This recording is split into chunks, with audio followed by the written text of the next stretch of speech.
Salut tout le monde, on poursuit les cours du second semestre et j'ai déjà le cerveau en bouillie. Et cette semaine, on a exploré des trucs fascinants, on a exploré des jeux méchants, on a aussi avancé sur notre propre jeu, et enfin on a vu l'importance vitale de jouer à la guerre. Allez, c'est parti, je vous débriefe tout ça.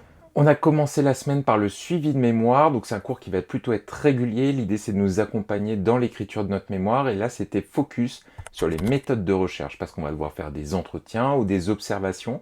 Donc là on a parcouru un peu les méthodes, et surtout Vinciane Zaban, qui est chercheuse et qui nous encadre dans ce module-là, nous a montré un exemple de ses propres recherches, et notamment sur la rhétorique procédurale.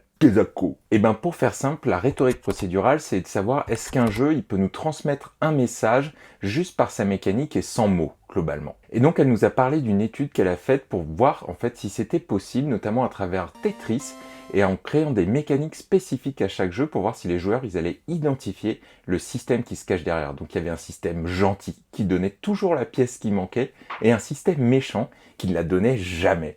Et ben on se rend compte que c'est pas si évident en fait de déterminer le sous-système, la mécanique en fait, et ce que veut nous dire le jeu. Et puis bon, on est peut-être tellement habitué à galérer qu'on se rend même pas compte quand le jeu il veut nous faire. On a poursuivi avec la Game Jam, vous vous souvenez, il y avait eu une semaine intensive au premier semestre, et donc là en deuxième semestre, c'est des cours qui vont s'étaler. Donc là on avait le premier cours, donc on a repris notre jeu, donc fallait déjà se remettre dedans, fallait reprendre ses bouts de scotch et ses trucs rafistolés pour voir ce qu'on avait fourni à la fin. Et l'objectif là dans les 3 prochains cours, ça va être d'améliorer la mécanique. Donc on s'est reposé dessus, on y a rejoué, on a vu aussi ce qui manquait, on a repris aussi les retours qu'on avait eu du jury lors de la présentation à la fin de la Game Jam. Et le gros enjeu de la semaine, c'était de présenter notre jeu au Master MTI parce que c'est eux qui vont s'occuper du graphisme. Donc là, c'était vraiment un peu en mode Tinder, quoi. Sauf qu'au lieu de matcher des profils, c'est on match des jeux. Donc chaque groupe a présenté ses jeux, et maintenant les groupes de master, ils vont déterminer sur quel sujet ils veulent travailler, et nous de notre côté, on va devoir leur fournir tous les éléments du jeu, mais aussi un mood board, un peu aussi nos besoins, nos listes de courses, quelle est la boîte aussi qu'on imagine, bref, là on rentre vraiment dans le concret. Et voilà donc pour l'aspect Game Jam, ça va être intense parce qu'en fait on va continuer à itérer tout au long des semaines pour délivrer dans 6 semaines le jeu final. Ensuite, au second semestre, leur recherche sur le livre-jeu, elle se poursuit, donc ils continuent à avancer sur les différents critères, à créer des questionnaires pour définir ce qu'est un livre-jeu et ce qui ne l'est pas. Et nouveau cours aussi au second semestre cette semaine, on avait eu analyse des pratiques ludiques.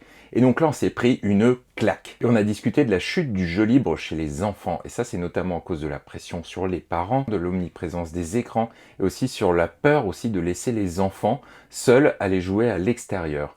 Et donc ça a des conséquences. Et en fait, on nous a expliqué un truc capital. Il y a un lien direct entre la baisse du jeu libre et l'augmentation des troubles psychologiques chez les jeunes. Et là, vous allez me dire, pourquoi? Parce que jouer à la guerre et à des jeux violents, symboliquement, c'est important. C'est un espace où on va pouvoir exprimer, en fait, cette violence, mais en dehors de la vraie vie. C'est l'idée de Peter Gray, d'ailleurs, dans le livre Libre pour apprendre. Il y a une véritable importance à laisser le jeu libre et à laisser le jeu symbolique s'exprimer, justement pour mieux vivre en société.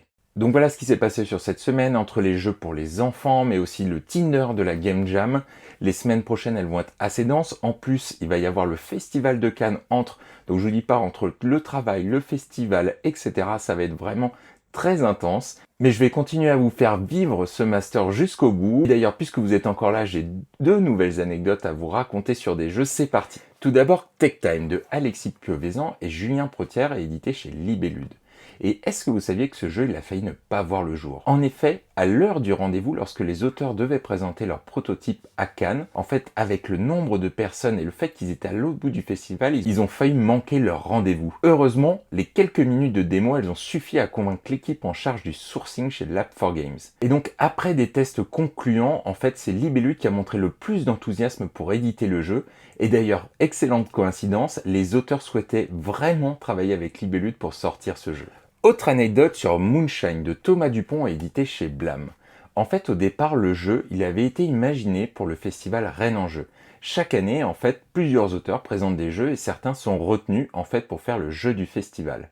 Celui-ci n'avait pas été retenu, mais il a tapé dans l'œil de chez Blam Édition. Et donc Blam, séduit par le jeu, en fait, propose à Thomas de l'éditer et de poursuivre son développement.